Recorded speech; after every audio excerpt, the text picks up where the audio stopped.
Garments ছুটি হওয়ায় ভিড় বেড়েছে সাভারের নবীনগর চন্দ্রা মহাসড়কে।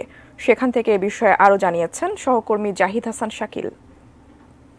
মহাসড়কে যে ঈদে গরমুখী মানুষের চাপ সেটা কিন্তু বাড়বে, আমরা দেখছি আসলে তাই।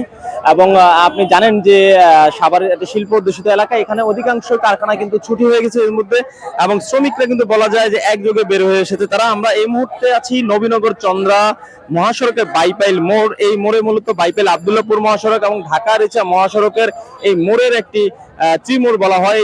তো আমরা দেখছি যে আজকে দুপুরের পর থেকে কিন্তু যাত্রীদের একটি ঢল নেমেছে, বিশেষ করে শিল্প কারখানা অধিকাংশ ছুটি হওয়ার পর এখানে কিন্তু যে শ্রমিকরা বাড়ি যাওয়ার উদ্দেশ্যে কিন্তু তারা একযোগে বলা যায় প্রায় রাস্তায় নেমে এসেছেন। অনেকে আমরা দেখেছি টিকিট কেটে যাচ্ছেন, বা টিকিটের বাইরেও, গাড়ির টিকিটের বাইরেও এখানে সরাসরি চলে এসেছেন, এবং অনেকটা দরদাম করেই বাসের সাথে কিন্তু তারা রওনা হয়েছেন বাড়ির উদ্দেশ্যে।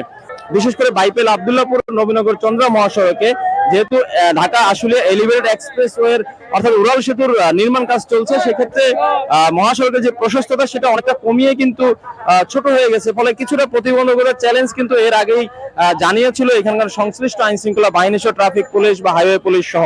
তবুও তারা কিন্তু সেই জায়গাটি কিন্তু সরিয়ে এখন অনেকটা প্রশস্ত করেছেন। আশা করছেন যে তারা মানুষ যদি নির্বিঘ্নে বাড়ি যেতে পারে সেই জায়গাটি তারা মানে যে চেষ্টা তারা করছেন সেটি সফলতা পাবেন, এবং সেই লক্ষ্যে তারা কাজ করছেন। আমরা দেখছি এখানে ঢাকা জেলা পুলিশ সুপার সহ ঊর্ধ্বতন কর্মকর্তারা কিন্তু সরাসরি মাঠে উপস্থিত হয়ে তারা কাজ করছেন।